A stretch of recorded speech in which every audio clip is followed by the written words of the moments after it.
All the stories of the Bible. A history of the kings of Israel. 157. The war between Ahab and the king of Syria. Ben-Hadad, the king of Syria, gathered all his army together, and he had with him 32 kings, and all of them had numerous horses and chariots.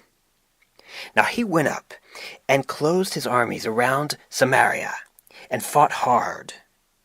And he sent messengers throughout the land to the city of Ahab.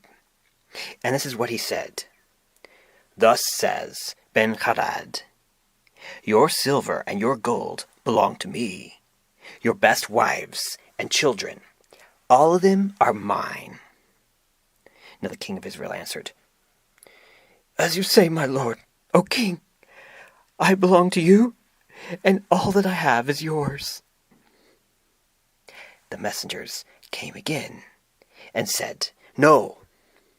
Ben-Hadad says thus, Before I said, Give me your silver and your gold, and your wives and your children.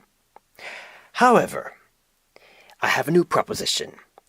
I will send my men through every room of your household, and I shall take from you every instrument of pleasure and everything good in all your houses.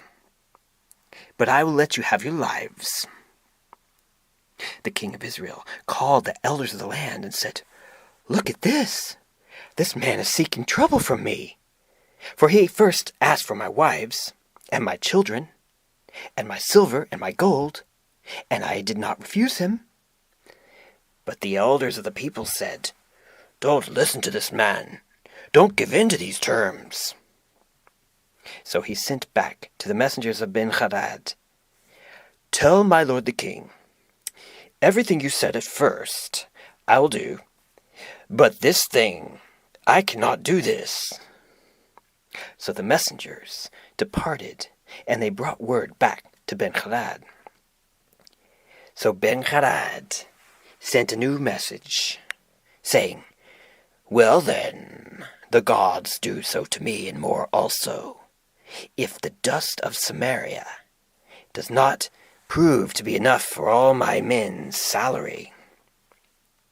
But the king answered back and said, Well, tell that man, someone who is strapping on armor can boast, but you're boasting like someone who takes his armor off. When Ben-Hadad heard this message, he happened to be drinking deeply among all of the kings in a great banquet. So he turned and said to his men, Well then, let's get this over with. Take your positions. And so they drummed up the army and began to go against the city. Now behold, in Ahab's chamber suddenly appeared a prophet. He came to the king of Israel and said, Thus says the Lord, Have you seen the great multitude of soldiers standing outside your gates and your walls? Behold, I will give it all into your hands this very day, and you shall know that I am the Lord. Ahab said, By whom? He replied, Thus says the Lord, By the servants of the governors of the districts. And he said, Who shall begin the battle? Well, you shall. So Ahab the king mustered up the servants of the governors of the districts. There were 232 of them. And after that, he got all the people of Israel involved. 7,000 people. It was a modest army, but they went out at noon. And at that time, Ben-Hadad was drinking himself drunk among the banquet that he had prepared. It was not yet ended. But he and the 32 kings, all there before him, and the servants of the governors of the districts, of whom the prophet had spoke, they all went out first and rallied the troops with great gusto. And Ben-Hadad, he had sent scouts all over the place. And they reported to him, "There are men coming from up out of the land of Samaria. They're pouring out." He said, "Well, if they have come for peace, take them alive. And if they have come for war, take them alive." So they went out of the cities, and those nobles and servants of the district were coming out. But as the soldiers of Ben-Hadad tried to take them, each one of them turned in fierce fury and struck him down, so that the Syrian army was routed and fled back to their place in fear. For Israel proved strong that day. But Ben-Hadad fled from the citadel where he was. He escaped with horsemen, and they got out of there in time to be safe. The king of Israel struck down everyone, horses, chariots. All the Syrians were ruined in that battle that day. And the prophet came back to the king of Israel and said, "Come now, strengthen yourself. Consider what you need to do, because it won't be the spring coming before the king of Syria comes back in greater numbers and fuller force." Now the servants of the king of Syria said to him, "Their gods are the gods of the mountains. That's why they are winning. They are mountain gods. Now if you meet them in the plain, O king, surely then we shall be stronger than they are. And do this. All those kings that you are spending time with, get rid of them. Put in lords and commanders in their places, people who can really muster a true army. And everything that you have lost, replace. Take chariots and horses from their people and replace them. We shall fight with great fury. This time we shall win the battle." So he listened to the voice of these advisors, and he replaced all the kings with strong commanders and warlords. So that spring, Ben-Hadad was ready, and he was not going to lose this time. Now the people of Israel were all awakened, and they had provisioned themselves. They were ready for the coming onslaught. And the people of Israel were camping in the fields. But they looked like little flocks of goats. But the Syrians, they filled the countryside from east to west. Now the man of God came and said to the king of Israel, that same prophet, "Thus says the Lord, the Syrians have mocked me.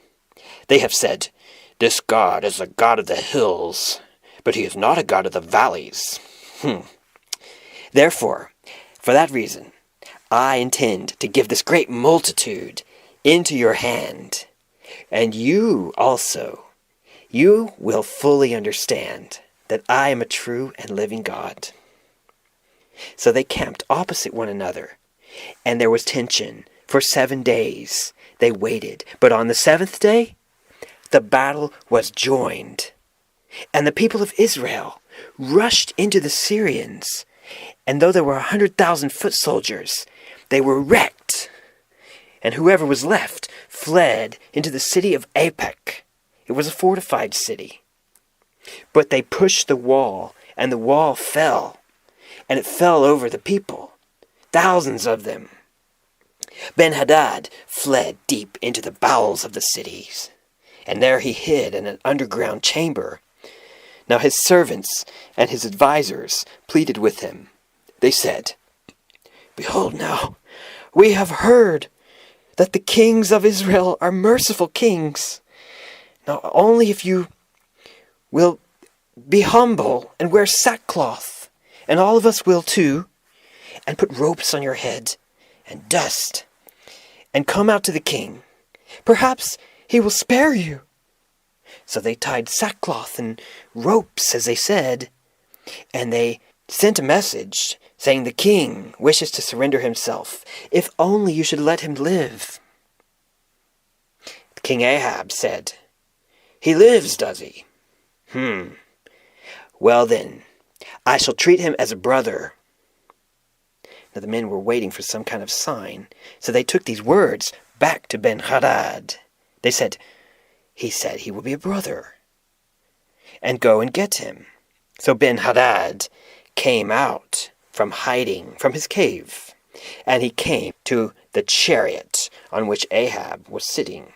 Ben-Hadad said, "Oh, my liege, the cities that my father has taken from your father, I shall restore them all. And you may establish bazaars and markets in Damascus, as my father did once in Samaria. You may take my land too." Ahab said, "These are solemn and good terms. On these terms I shall let you go." And he made a covenant with him and let him go. Now from the sons of the prophets came a certain prophet, and he had another one with him. Together they traveled into the city. And the Lord spoke to one of them, and he turned to his fellow, and he said, "Strike me, please." But the man wouldn't do it. Then he said, "You did not obey, did you? Well, because you have not done as the Lord has commanded. As soon as you have gone away from me, a lion will strike you." And no sooner had he left when he met a lion on the road, who pounced on him and killed him, struck him down. So the old prophet looked around, and he found another man. And he said to that man, "Strike me down." And the man struck him. He struck him hard, and it wounded them. The prophet got up, he limped around, and he wandered around on the roadside, waiting for the king, where the king often passed. And he covered his eyes with bandages and wore old clothes. As the king passed, he cried out to the king, "Your servant went into the midst of battle, and a soldier turned and brought a man to me and said, 'Guard this man for me. If anything should happen to him, then you shall pay with your life, or else you shall pay a full talent of silver.' And as your servant was busy here and there, he was gone. I lost him." The king of Israel said, "Well then, that's how you shall be judged, for you yourself have said it." And he hurried down to take the bandage off of his eyes, but then the king said, "Wait a minute, I know you. You're one of the prophets." He said to him, "Thus says the Lord, because you have let go out of your hand the man whom I chose to destroy, because of that your life is for his, and your people is for his." And the king of Israel went back to his own home, and he was in a bad mood and very vexed when he came home to Samaria.